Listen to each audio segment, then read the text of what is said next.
अस्सलाम वालेकुम। आज हम बात करेंगे बहुत ही कॉमन मसले पे, जो कि है नाफ का चढ़ जाना या नाफ का टल जाना या नाफ की जगह पे दर्द का रहना। ये क्यों होता है? अगर आपका नाफ टल गई है या चढ़ गई है, क्या उसकी अलामात हो सकती हैं और क्या उसका इलाज हो सकता है जिसकी मदद से ये ठीक हो जाए। सबसे पहले बात करते हैं कि अलामात कौन सी हैं। पेशेंट अक्सर शिकायत करते हैं कि एब्डोमिनल पेन, पेट के एक हिस्से में शदीद दर्द, खिंचाव, अकड़न महसूस होती है। लूज़ मोशन हो सकते हैं। इसके अलावा लोगों में गैस, कब्ज़, इंडाइजेशन इस तरह के मसाइल हो सकते हैं। इसके अलावा कुछ लोगों में नाक का फूल जाना और इसके साथ पेट दर्द हो सकता है। कैसे पता चलता है कि नाफ चढ़ गई है या टल गई है? लोग बेली बटन से लेके पाँव तक का डिस्टेंस मेजर करते हैं। अगर डिस्टेंस मुख्तलिफ हो तो इसको लेबल कर दिया जाता है कि नाफ चढ़ गई है या टल गई है।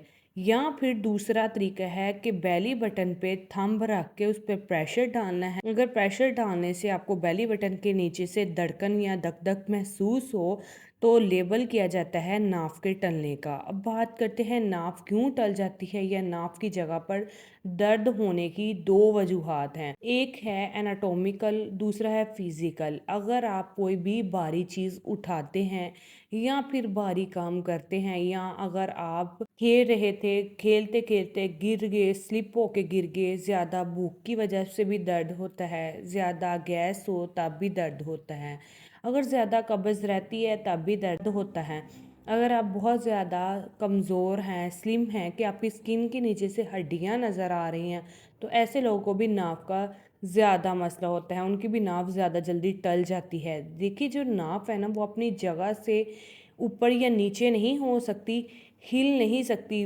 वो सिर्फ अपनी जगह पे ही रहेगी। सिर्फ वो जो टेंडेंसी है ना, वो जो अज़लात हैं, इनमें खिंचाव आ जाता है।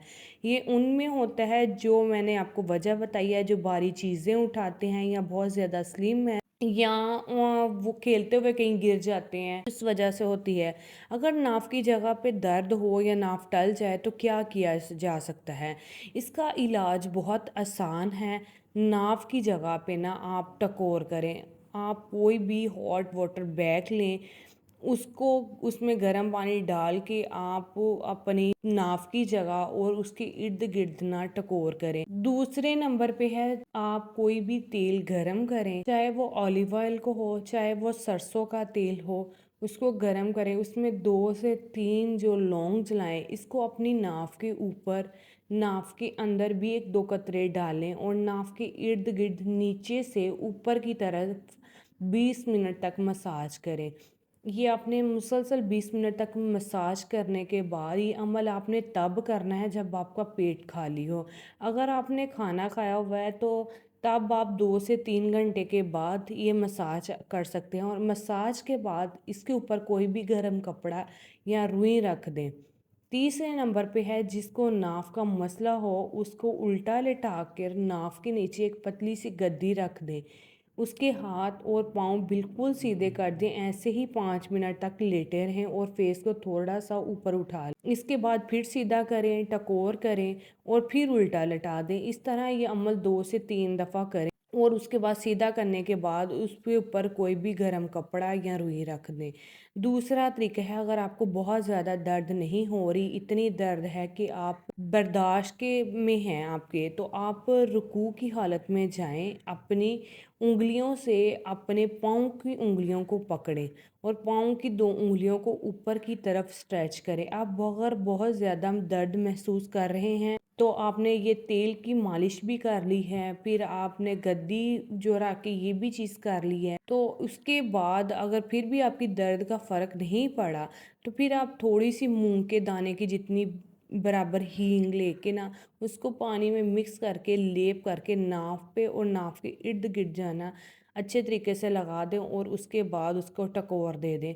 اس سے بھی آپ کو کافی زیادہ بینیفٹ ملے گا۔ آپ لوگوں نے یہ ساری چیزیں جو ہے نا، یہ چیزیں اب کرنی ہیں کہ ٹکور بھی دینی ہے، مساج بھی کرنی ہے، اور الٹا لٹا کے پاؤں اور ہاتھ اور پاؤں سیدھے کر کے فیس کو تھوڑا سا آپ نے اٹھانا ہے۔